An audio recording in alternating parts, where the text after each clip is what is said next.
달려갈 길, 주 예수께 받은 사명이란 말씀의 제목으로 은혜를 나누겠습니다. 사도행전에는 바울의 전도 여행의 지명들이 잘 나오고 있습니다. 우리에게는 좀 생소한 지명들이지만, 다른 나라 지명들이지만 이 복음 전파를 위한 바울과 동역자들의 수고를 짐작할 수 있는 그런 여정들이 있습니다. 사진 한번 잠깐 보시면 사도행전 설교 때 몇 번 제가 보여드리는데, 시계 이렇게 반대 방향으로 이렇게 갔다가 사정이 있어서 다시 시계 방향으로 이렇게 돌아가는 것이 이제 요 지역입니다. 근데 여기가 지금 트리키하고 저쪽 고린도 이쪽은 이제 그리스 지역인데, 그 위쪽은 이제 마케도니아 지역인데요. 지금도 보면 거리가 꽤 멉니다. 그런데 이 거리를 바울과 그의 동역자들이 계속 이동을 하면서 복음을 전한 것을 보면 그들의 수고를 우리가 짐작할 수 있습니다.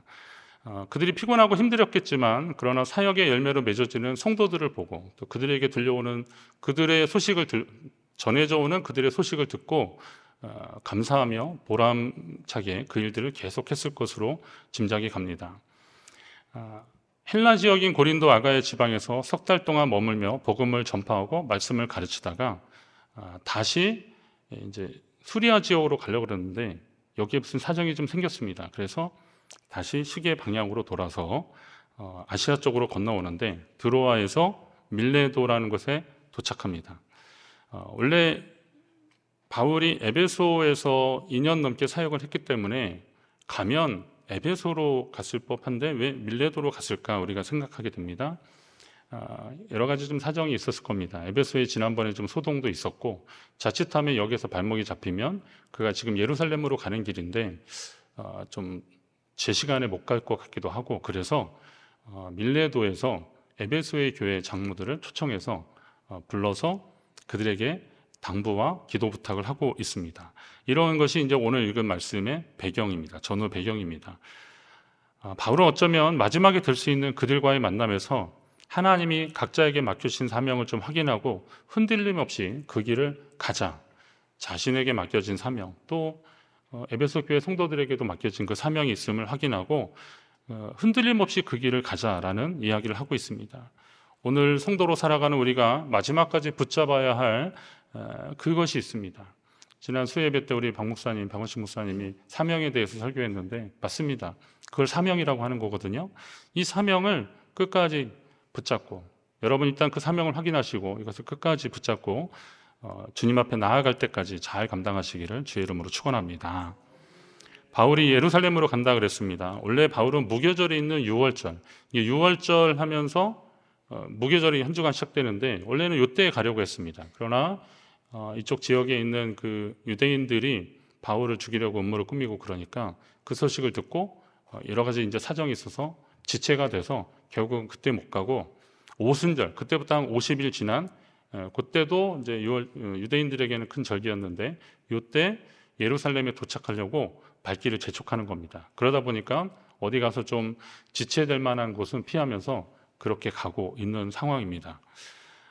바울이 이 안에, 그러니까 오순절 안에 예루살렘에 가려고 했던 이유가 뭔지를 짐작할 수 있는 대목이 로마서 15장에 나오는데, 거기 보면 마게도냐와 아가야 사람들이 예루살렘 성도 중 가난한 자들을 돕기 위하여 헌금을 했다, 연보를 했다, 그런 기록이 나옵니다. 그러니까 복음은 예루살렘에서 시작되었지만 당시로서는 이 마게도냐나 아가야 사람들이 예루살렘에 있는 사람들보다는 경제적으로 좀 여유가 있었습니다.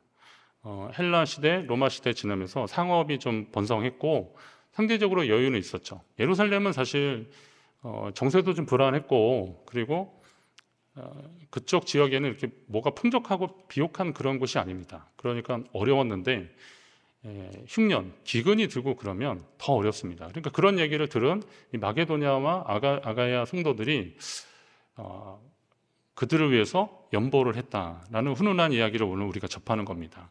신명기 15장에 보면 그런 말씀이 있습니다.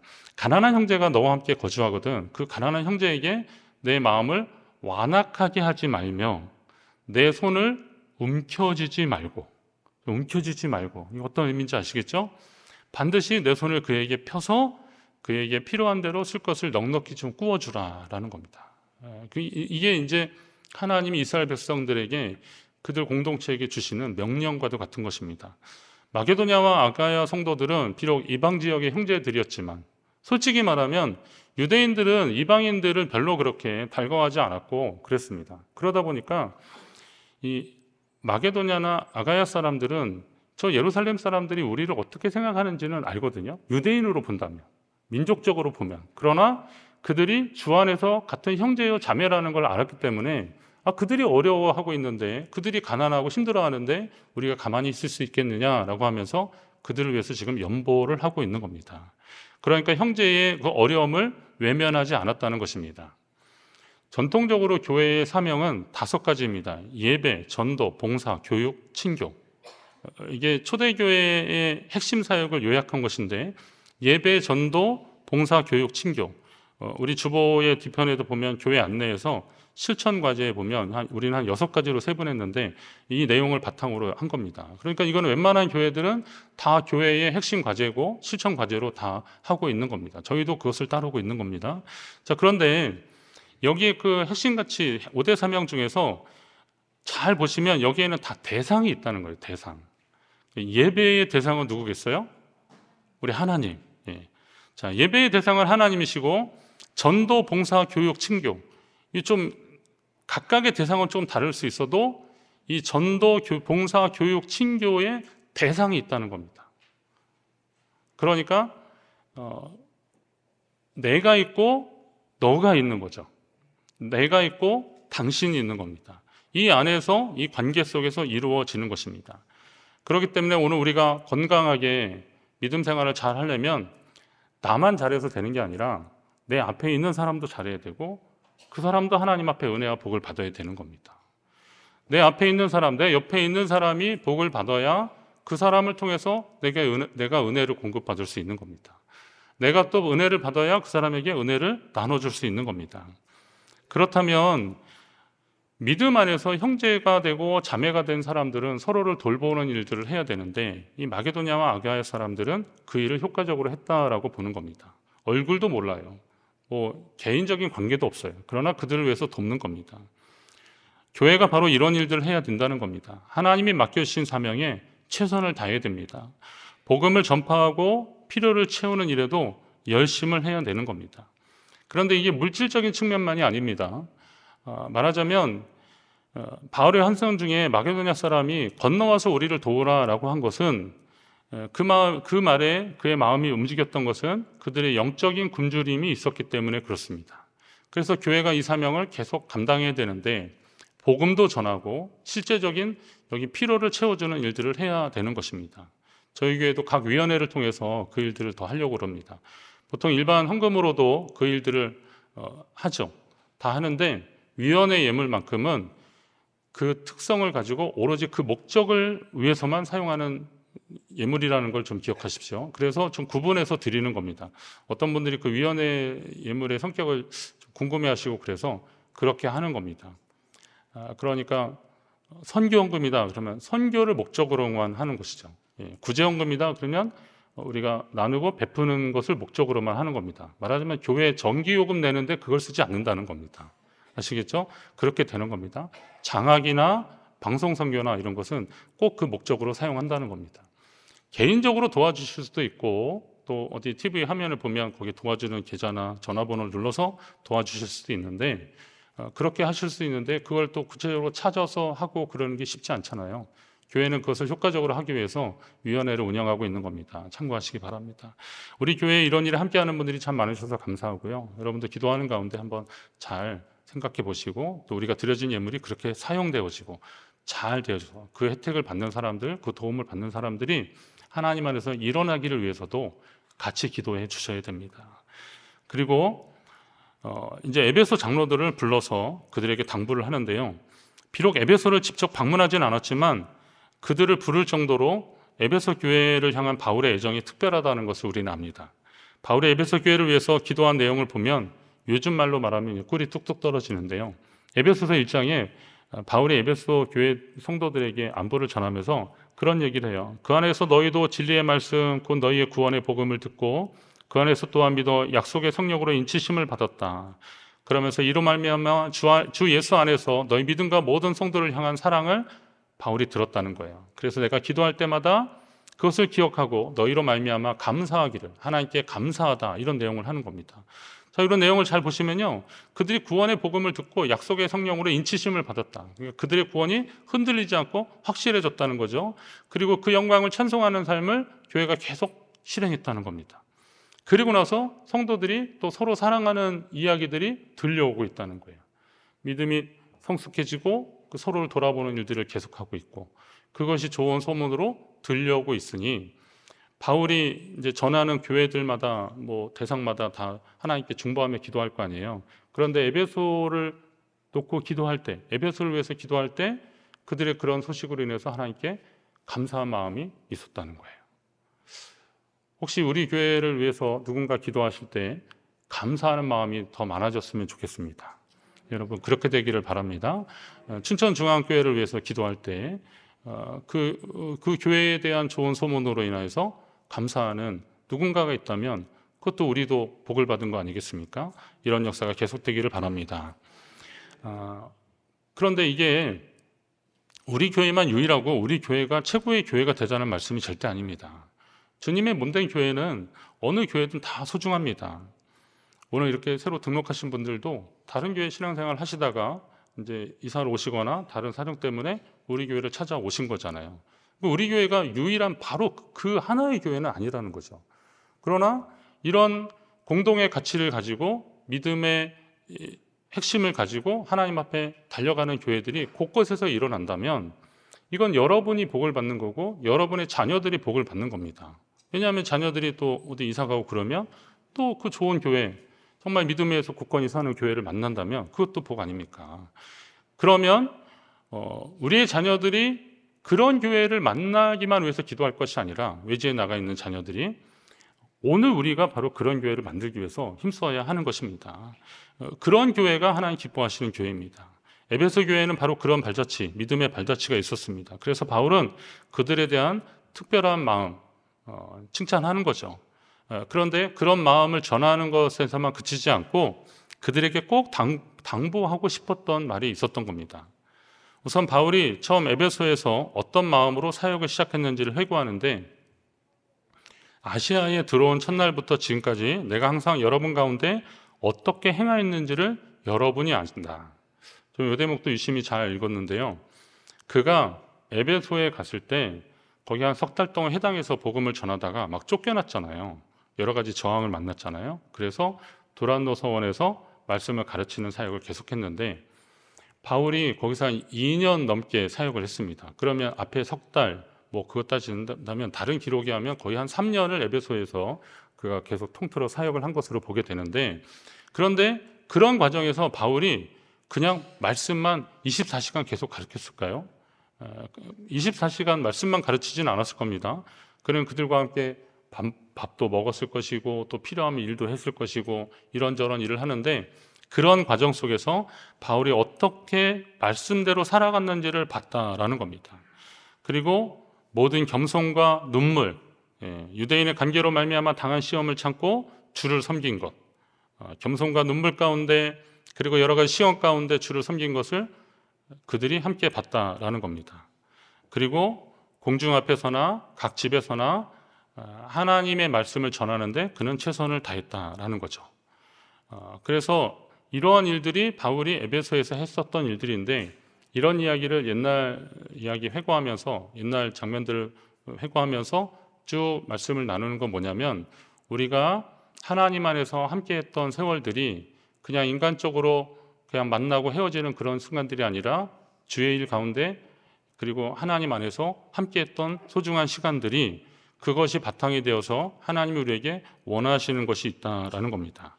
우선은 말씀을 함께 나누는 공동체가 복된 공동체인 줄 믿으시기 바랍니다. 복음과 말씀으로 사는 사람의 특징들이 있습니다. 하나님의 말씀을 함께 듣고 그 말씀의 도전을 받는 사람들은 그 말씀을 실천하기 위해서 힘쓸 거 아닙니까? 우리가 하나님의 말씀을 들은 것으로 그쳐서는 안 되잖아요. 말씀을 삶에 적용시키고 또 결단하고 실천하는 그런 과정들이 있는데, 이걸 혼자 하려면 조금 힘듭니다. 그러나 옆에 누군가 믿음의 동지가 있고 함께하면 그 일은 조금 더 수월할 수 있거든요. 더 잘하기 위해서 이런 믿음의 교제가 있어야 하는 것입니다. 바울이 이런 얘기를 또 다시 하는 것은 교회 안에 끊임없이 이 믿음의 역사가 일어나기를 또 바라는 마음이 있었는데, 그건 뭐냐면 요한복음 5장 26절의 표현에 아버지께서 자기 속에 생명이 있음 같이 아들에게도 생명을 주어서 그 속에 있게 하셨다, 이런 대목이 나옵니다. 이게 뭐냐면 하나님 아버지가, 하나님은 생명 그 자체시잖아요. 그러니까 그거를 예수 그리스도 안에 넣어주신 거예요. 그래서 예수 그리스도는 그 생명을 또 우리에게 넣어주셨다는 거죠. 그러면 우리는 그 생명으로 사는 사람들이니까, 이게 거듭났는데, 말은 거듭났다고 표현하지만 이게 결국은 새 생명을 얻었다는 건데, 그럼 이 새 생명을 가지고 살아가면서 또 누군가에게 생명을 낳는 역사를 만들어 가야 된다는 거죠.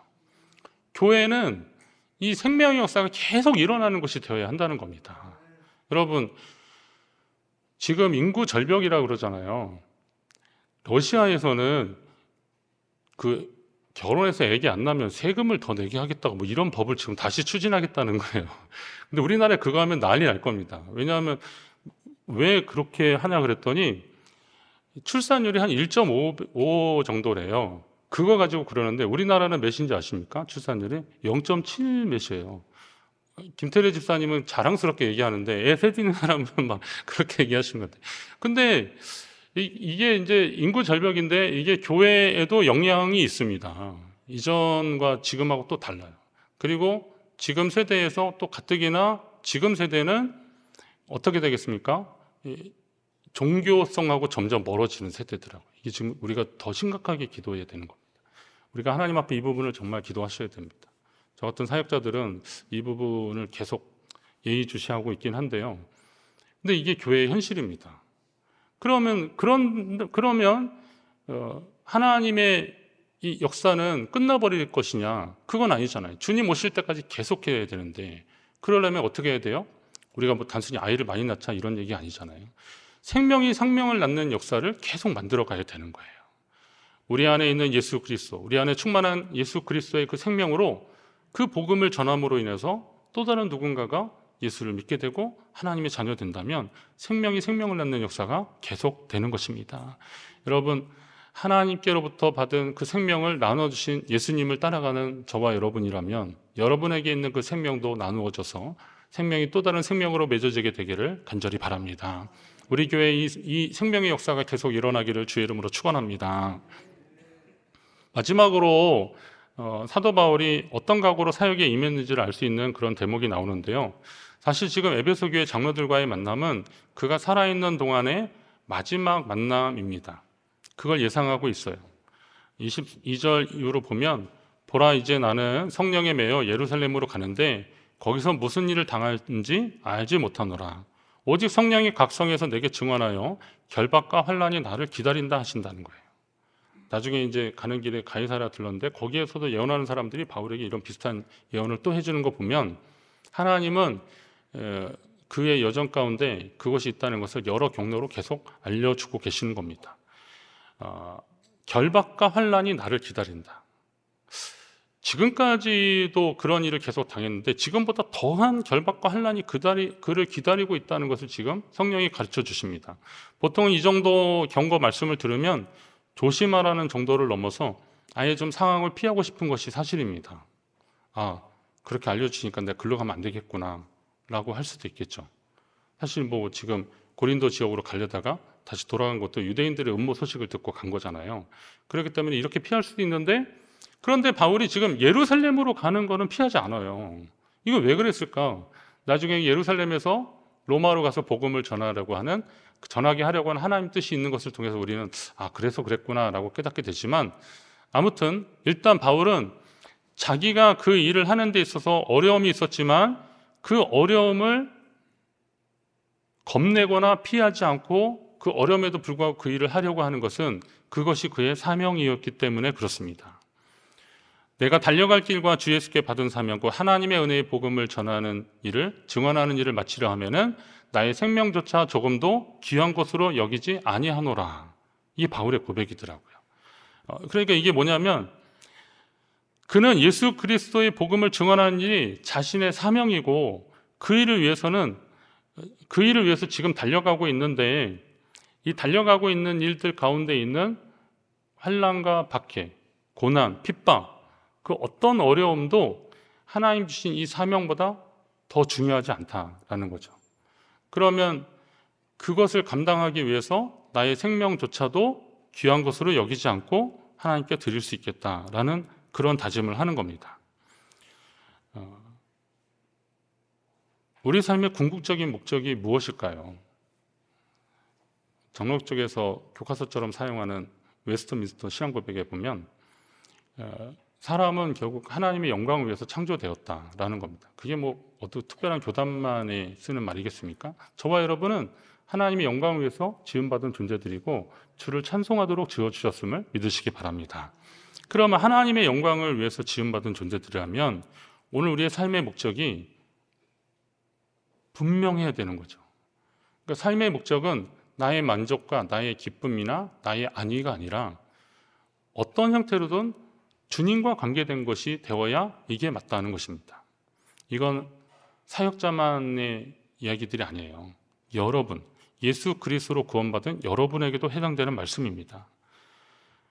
그래서 바울은 그 일을 위해서 자기의 생명을 조금 더 귀한 것으로 여기지 않는다라고 했습니다. 세상에 소중하지 않은 생명은 없습니다. 특히 자기 생명을 소중히 여기지 않는 사람이 어디 있겠습니까? 그런데 바울은 선포합니다.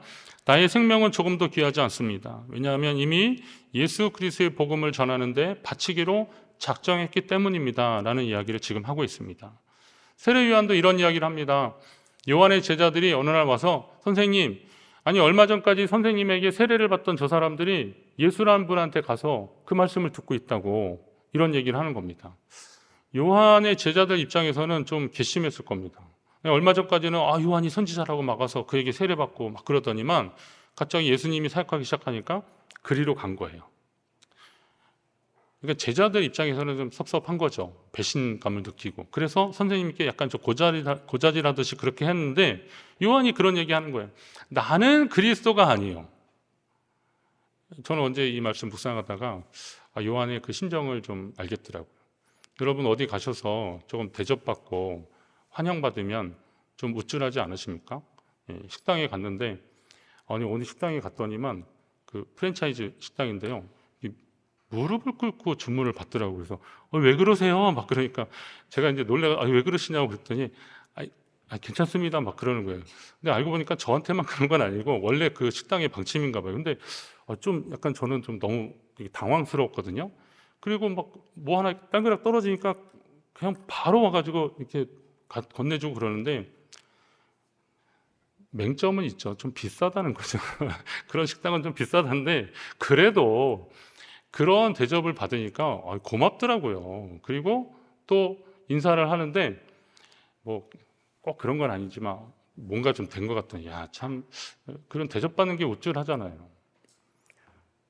여러분은 안 그러실지 모르겠지만 저는 그런 게 있나 봅니다. 그런데 요한도 사실 요한이 선지자라고 하는 말에 사람들이 막 있을 때 요한이 어땠을까요? 나는 그분의 신들매도 감당 못한다고 막 그랬을지라도 아마 요한은 조금 그래도 으쓱했을 거예요. 그런데 지금 그 이야기를 들을 때 요한이 정신 바짝 차리는 거죠. 나는 그리스도가 아니다. 나는 그리스도가 아니다. 그의 앞에 보내심을 받은 자라고 이야기하는 겁니다. 그러면서 계속 이야기합니다. 예수는 살아야 하고 그는 흥하여야겠고 나는 쇠하여야 하리라. 이야기를 하는 겁니다. 그리고 이 일을 너희가 증언해달라라고 얘기하죠. 이 일을 증언해달라는 말도 사실 비장한 겁니다. 왜냐하면 요한은 자기 순교를 각오한 거거든요. 그렇기 때문에 내가 지금 이렇게 말한 것도 너희가 알라는 거죠. 예수님 앞에 주의 길을 평탄케 하고 광야에 외치는 자의 소리 한 사람이 있었어요. 그가 어쩌면 예수님과 구약 시대를 잇는 마지막 선지자다라고 사람들은 요한을 귀히 여길지 몰라도 요한은 나는 그리스도가 아니다라고 말하고 나는 그리스도가 아니고 그분의 앞서 그냥 보냄을 받은 자 정도다. 그리고 그분은 흥하여야겠고 나는 쇠하리라. 이렇게 증언한 분이 바로 요한입니다. 인품이나 사역에는 중요하지만 그러나 굉장히 귀하지만 요한이 정말 원했던 것은 뭐냐면 그분이 전했던 분이 바로 예수 그리스도라는 그것만 기억되면 좋다라고 하는 겁니다. 이것은 요한은 자기의 전 생애를 거쳐서 생명을 두고 하나님께 그 목적을 이루기 위해서 살았음을 우리가 알 수 있습니다. 자, 짐작하셨겠지만 사명으로 사는 자는 목회자만이 아닌 겁니다. 종교개혁자들의 주장한 직업 소명설에 의하면 성도는 각자의 자리에서 주님의 영광을 위해서 끝까지 최선을 다해야 되는 겁니다. 그러기 위해서 하나님이 우리에게 주신 그 구원의 은혜를 소중히 여기시고, 그리고 여러분의 삶의 자리를 거룩한 곳으로 만드시고, 이곳에서 일하시면서 얻어지는 것들로, 하나님이 주신 것들로 주를 위해서 살아가도록 최선을 다하시면 여러분이 사명자이신 겁니다. 여러분이 그 사명으로 사시기를, 끝까지 그 길을 가시기를 주의 이름으로 축원합니다. 성도는 예수 그리스도 은혜로 구원받은 존재입니다. 그러나 예수의 권능으로 이 땅에서 하나님의 자녀로서의 권세를 마음껏 누리는 것을 목표로 삼아서는 안 됩니다. 그것이 우리의 유일한 목적이 되어서는 안 되는 것입니다.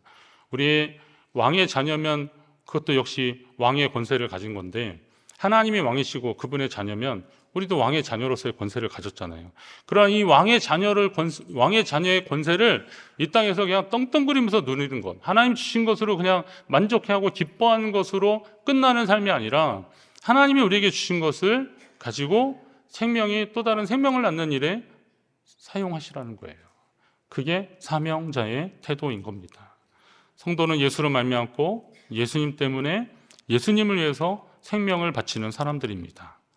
그런데 제가 이제 마음이 약해서, 그럼 예수님을 위해서 생명을 바치라 그러면 아멘할 분이 몇 분이나 되실까 생각이 좀 들더라고요. 한번 해보겠습니다. 예수님을 위해서 여러분의 생명을 바치시기 바랍니다.